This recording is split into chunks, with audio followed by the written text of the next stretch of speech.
몸의 소리에 귀를 기울이고 의식적으로 반응하면 무한한 가능성의 세계로 진입할 수 있다. 안녕하세요. 들을수록 몸과 마음이 건강해지는 건강을 읽어드려요입니다. 오늘은 디펙 초프라의 완전한 행복 두 번째 시간으로 책의 일부를 읽겠습니다. 몸의 소리에 귀를 기울이라. 우주와 당신의 몸은 에너지와 정보 의식을 공유하는 동일한 장이다. 몸의 소리에 귀를 기울이고 의식적으로 반응하면 무한한 가능성의 세계로 진입할 수 있다.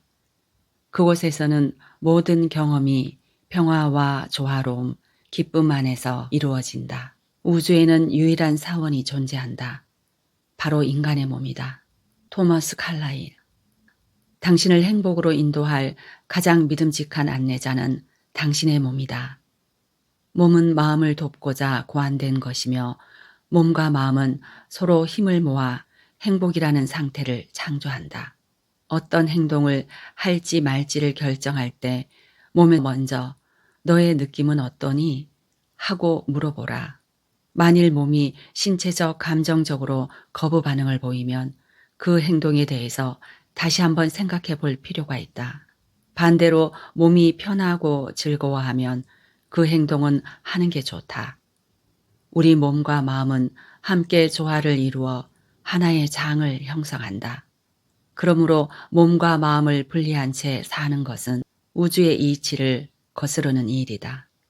우리가 겪는 모든 경험에는 몸의 반응이 포함되어 있다. 이를테면 배가 고프다는 것은 마음과 위에서 동시에 공복감을 느끼는 것이다. 기적 같은 영적 체험의 벅찬 감동은 심장과 간의 세포가 함께 나눈다. 신체 반응 없이 홀로 이루어지는 어떠한 사고나 감각, 느낌도 존재하지 않는다. 늘 깨어 의식하라. 행복의 첫 번째 열쇠는 몸의 소리에 귀를 기울이면 무한한 가능성을 지닌 열린 세계가 연결된다는 것이다.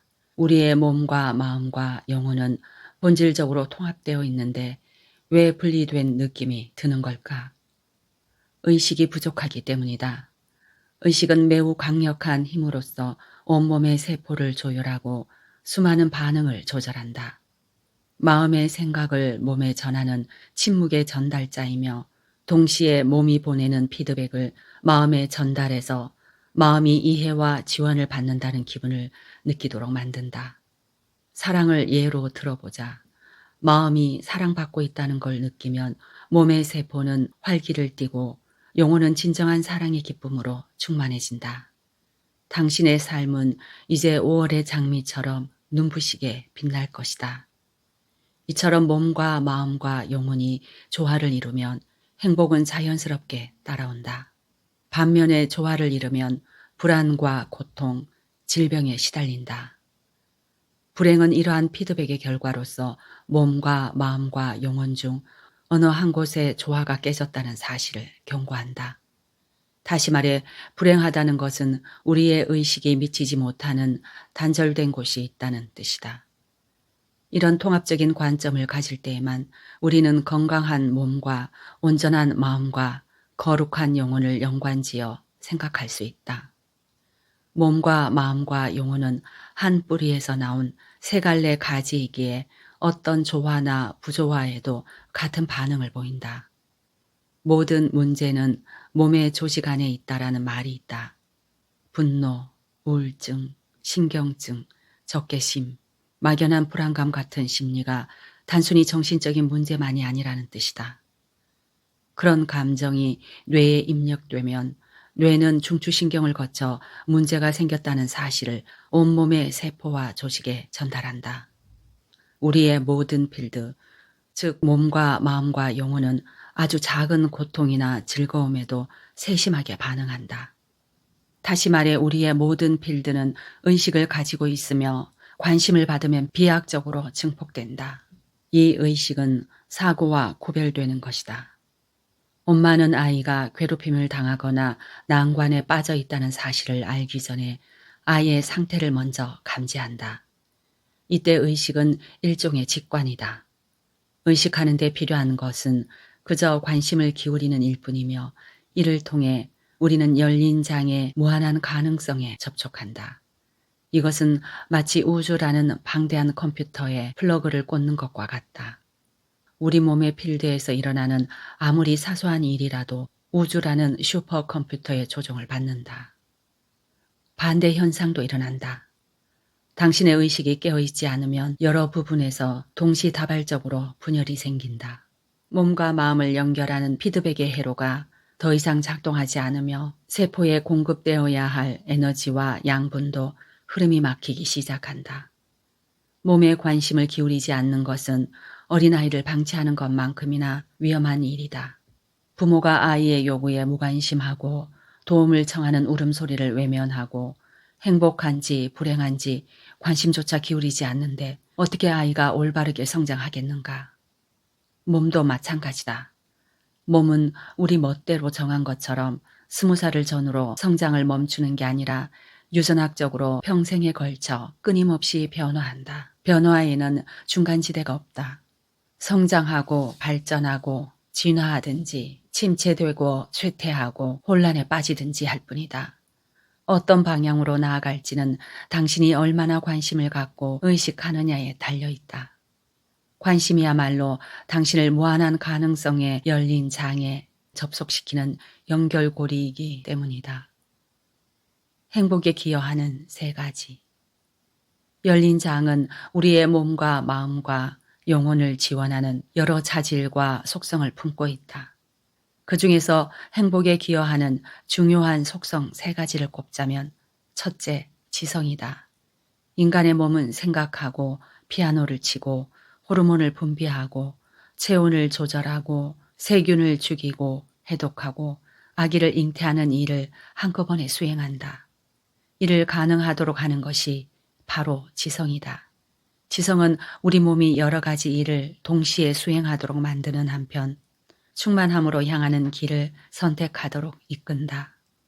충만함이란 말이 다소 신비롭게 들릴 수도 있겠다. 쉽게 정의하자면 충만함은 올바른 사고, 올바른 감정, 올바른 행동이 가져오는 결과를 말한다. 그리고 여기에는 반드시 몸의 역할이 포함된다. 올바른 판단을 하는 마음의 지성과 제 역할을 수행하는 간세포의 지성은 모두 같은 지성이기 때문에 둘 사이에 어떤 경계선을 그을 수 없다. 지성은 몸과 마음의 영역을 모두 아우르며 각자의 방식으로 표출된다. 몸의 지성이 유전적 화학적 차원에서 실수를 저지르면 세포는 죽거나 손상을 입는다. 마음의 지성은 다른 차원, 즉 윤리적 도덕적 차원에서 옳고 그름을 구별한다.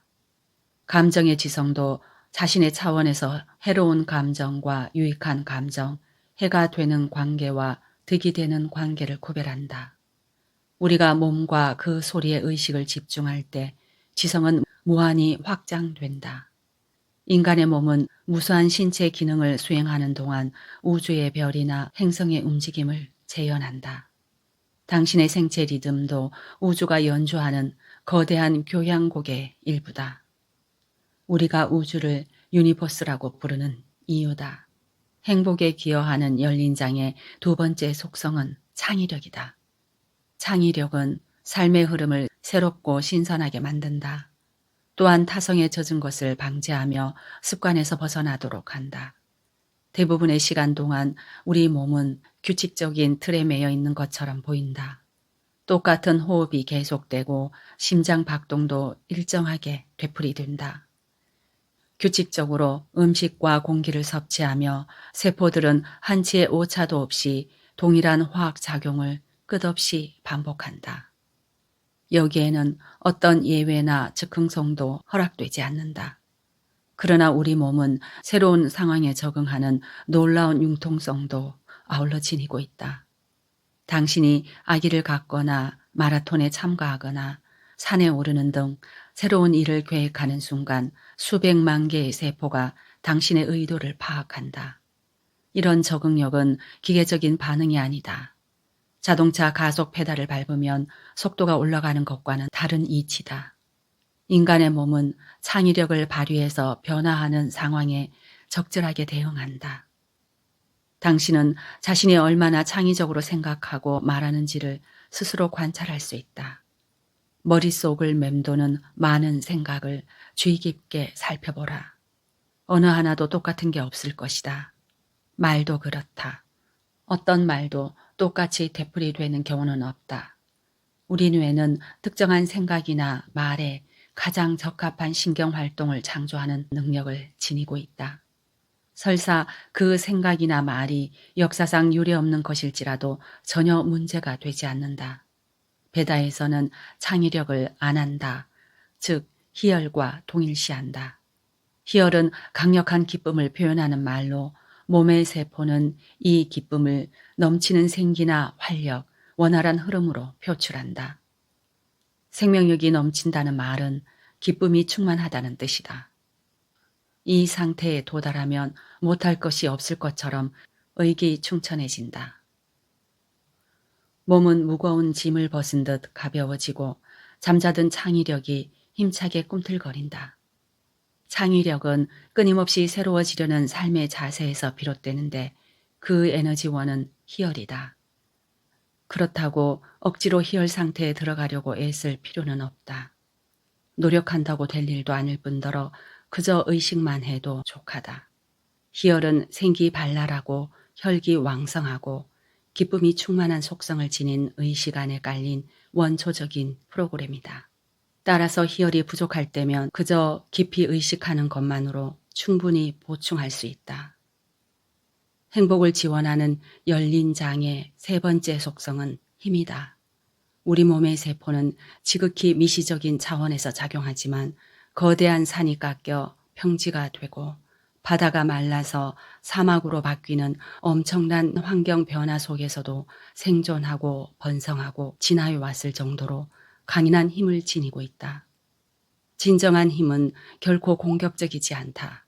가장 강력한 힘은 볼 수 없거나 느껴지지 않는 힘이다. 그 힘은 수많은 세포를 조정해서 일사불란하게 제 역할을 다하도록 만든다. 몸에 해를 입히는 모든 바이러스와 세균에 대항하며 몸 안에서 암덩어리가 혹시 반란을 일으키지 않는지 끊임없이 감시한다. 지성과 마찬가지로 힘의 속성에 한계를 부여하는 것은 우주의 섭리에 어긋나는 일이다. 우리의 몸과 마음과 영혼은 각자 고유의 방식으로 자신의 힘을 표현한다. 마음이 힘을 표현하는 방식은 관심과 의지이며 이로써 내면의 관념적인 사고를 밖으로 드러낸다. 몸은 주로 육체의 강인함과 인내심을 통해 힘을 내보이지만 복잡한 신진대사를 일관성 있게 지속하는 것으로 능력을 증명하기도 한다. 영혼은 내면의 잠재적인 능력을 외부로 표출하는 것으로 힘을 표현한다. 인도에서는 이런 영적 에너지를 샤크티라고 부르면서 가장 본질적인 에너지로 여겼다. 샤크티를 얻으면 보지 못하던 것을 보고 상상한 모든 것이 실현되는 경험을 하게 된다. 소망하는 것과 성취 사이에 어떤 장애물도 존재하지 않는 것이다. 샤크티는 신비한 초능력이 아니다. 그것은 의식의 본질적인 속성이다. 산소 분자를 예로 들어보자. 샤크티와 접속하지 않는 산소는 공기를 떠다니는 분자일 뿐이지만 샤크티가 개입하는 순간 온몸의 세포에 생명력을 전달하는 존재로 변모한다.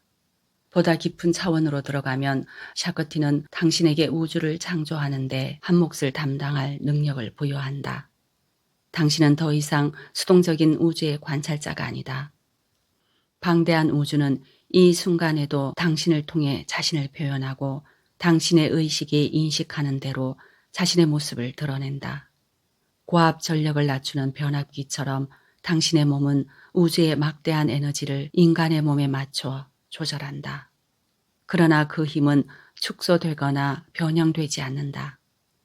뇌세포 하나가 방출하는 전기에너지는 빅뱅으로 방출되는 전기에너지와 맞먹는다.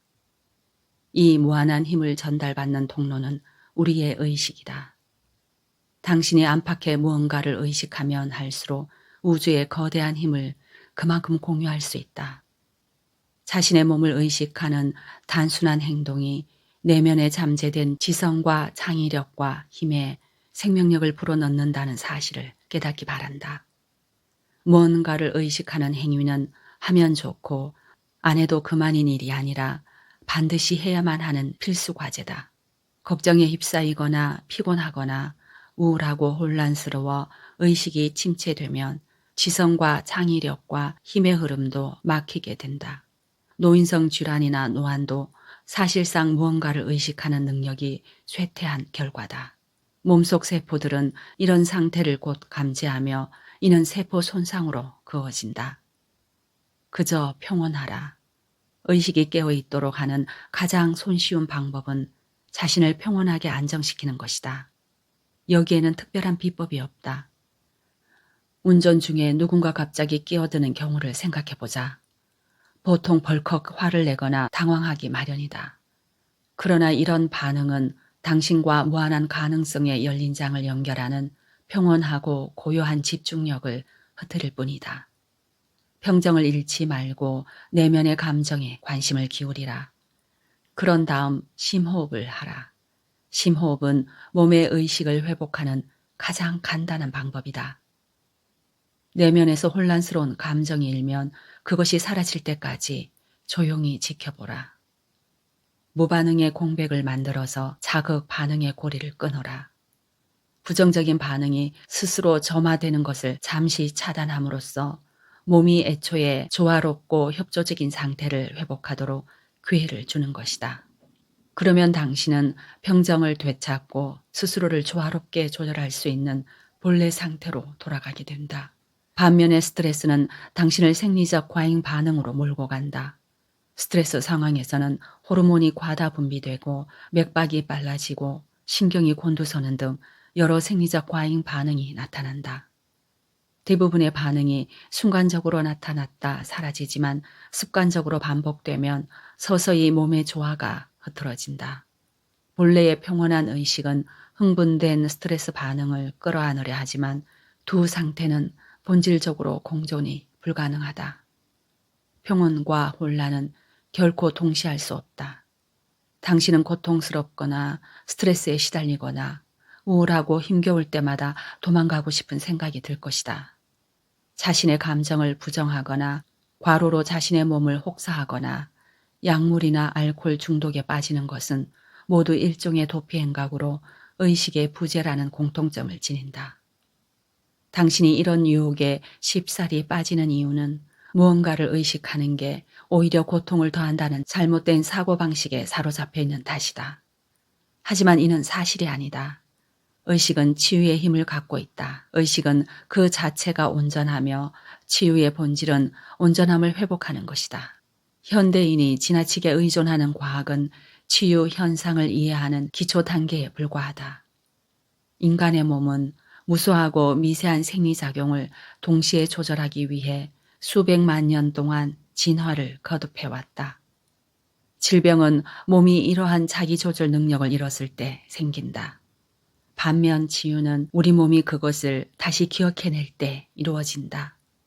예를 들어 우리는 일상생활에서 자기도 알지 못하는 사이에 폐렴 바이러스에 노출될 수 있다. 그러나 몸이 적절한 항체를 만드는 법을 알고 항상성을 유지할 수 있다면 그것만으로는 병에 걸리지 않는다. 항체를 만드는 능력은 의식에서 비롯된다. 우리의 면역계는 침입자를 인식하고 그 속성을 파악해서 적절한 조치를 내리는데 마음과 몸의 의식이 충분히 깨어있지 않다면 치유법을 생각해낼 수 없다. 현대의학은 우리 몸을 신경계, 내분비계, 심혈관계 등으로 분류하면서 치유 시스템은 배제하고 있다. 치유 시스템은 비록 눈에 보이지는 않지만 온몸에 분포되어 작은 사고나 감정에도 예민하게 반응한다. 우리가 도외시하는 치유 시스템보다 더 지성적이고 창의적이고 강력한 몸의 기능은 없다. 공간을 바라보라. 치유는 병에 걸렸을 때만 가동되는 분리된 과정이 아니라 호흡처럼 1분 1초도 쉬지 않고 지속되어야만 한다. 이것은 무한한 열린 장의 존재를 인정하고 소통할 때에 비로소 가능해진다. 이를 위해 우리가 할 수 있는 가장 중요한 행동은 몸의 여러 감각에 세심하게 관심을 기울이고 무한한 열린 장을 깨닫는 것이다. 그런데 어떻게? 당신은 평소 사물이나 사람, 사건과 같은 외부 자극에 관심을 기울이며 살고 있을 것이다. 그러나 이제부터는 사물과 사물 사이에 존재하는 공간을 보도록 노력하라. 지금 당신이 누군가를 바라보고 있다면 당신과 그 사람 사이에 놓인 공간에 눈을 돌려라. 열린 장은 우리가 아무것도 없다고 생각하는 바로 그곳. 생각과 생각 사이, 사물과 사물 사이, 호흡과 호흡 사이, 움직임과 움직임 사이에 놓여 있다. 그곳은 모두 같은 공간이다. 우리가 아무것도 보지 못하는 것은 의식이 다다르지 않았기 때문이다. 만일 의식을 부여하기만 하면 비어있는 것처럼 보이던 공간은 가득 차고 충만하고 역동적인 곳으로 변할 것이다. 그곳은 순수한 에너지가 잠자고 있는 필드이며 미래의 순간과 사물이 출현할 미지의 영역이다. 공간은 언제나 고요하다. 따라서 당신이 공간에 관심을 기울이면 당신의 마음도 고요해진다. 마음뿐만 아니라 몸도 그동안 쌓아두었던 긴장과 절망, 상처를 밖으로 내뿜기 시작한다. 그런 깊은 이완 상태로 돌입하면 치유 활동이 왕성해진다.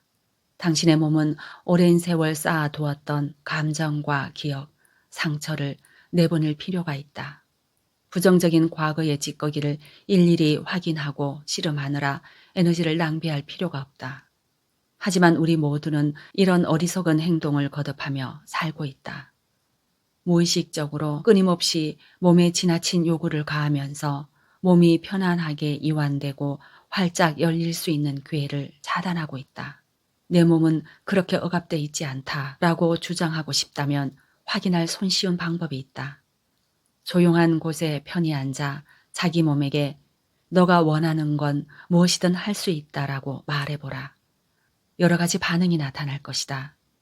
깊은 한숨이 나거나 갑자기 졸리거나 여러 기억이 한꺼번에 되살아나거나 예상하지 못한 신체적 반응이 나타나거나 감정이 북받치거나 눈물이 흐르거나 위로받고 싶은 마음이 든다면 몸 안의 치유의 공간이 필요하거나 변화를 원한다는 신호다. 하지만 당신의 몸이 자연스럽게 자기 치유가 이루어지는 편안한 상태에 있다면 정반대의 반응이 나타날 것이다. 깊은 평화와 안정감을 느끼거나 가볍게 흥분되거나 홀가분해지거나 마음속 깊은 곳에서 기쁨이 샘솟거나 세상의 가면 너머로 얼핏 스치는 미지의 세계에 대한 경이로움을 맛보게 될 것이다.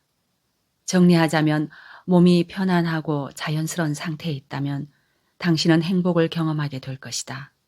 세포 하나하나가 자의식과 기쁨, 불멸에 대한 확신으로 가득 차서 당신의 의식은 충만해지고 한없이 확장될 것이다. 인도에서는 이를 사칫 안 한다 또는 의식의 영속적인 희열이라고 부른다. 이런 상태에 도달하면 당신의 몸은 자신을 의식하는 것만으로도 치유가 된다. 그렇다면 자신을 제대로 안다는 건 무엇일까? 모든 생명체는 전지와 전능, 편재라는 위대한 속성을 기본적으로 갖고 있다는 사실을 인식하는 것이다. 나는 이렇게 몸의 소리에 귀를 기울인다. 나는 몸속 에너지를 최대한 확장하는 데 주력한다. 내 몸은 우주의 무한한 에너지에 나를 접속시키는 연결고리다. 내가 에너지가 부족하다는 걸 느낀다면 방대한 우주 에너지의 흐름을 거스르고 있다는 뜻이다. 고로 나는 내 몸이 무엇을 필요로 하는지 귀 기울이고 그 충고를 따른다. 내가 바라는 것은 내 몸이 물리적 한계에 얽매이지 않고 우주의 충만한 희열을 경험하는 것이다. 나는 내 몸과 우주가 하나임을 믿는다. 나는 어떤 행동을 하기 전에 우선 마음의 허락을 받는다. 내가 믿기만 하면 마음은 나의 가장 훌륭한 인도자이기 때문이다. 감성지능의 발원지인 마음은 동정심과 진심 어린 공감과 사랑의 눈으로 세상을 바라보도록 도울 뿐만 아니라 마음 깊이 숨어있는 진정한 나와 만나도록 안내한다. 또한 다른 사람 안에서 내 모습을 발견하도록 자극하여 모든 인간관계를 풍성하게 만든다. 나는 적정한 몸무게를 유지하도록 노력한다. 몸무게는 행복 지수와 비례한다. 무겁고 둔한 몸은 더 깊은 관심이 필요하다는 신호이며 무기력증과 타성에 젖어 신선한 생기와 생명력을 잃어가고 있다는 경고다. 지친 몸에 활기를 불어넣는 최선의 방법은 몸이 원하는 걸 주는 것이다. 그것은 잠이나 휴식일 수도 있고 영양분이나 운동일 수도 있고 자연과의 교감일 수도 있다. 오늘은 여기까지 읽겠습니다. 오늘도 함께 해주셔서 감사합니다. 구독, 좋아요, 알림은 저에게 큰 힘이 됩니다. 감사합니다.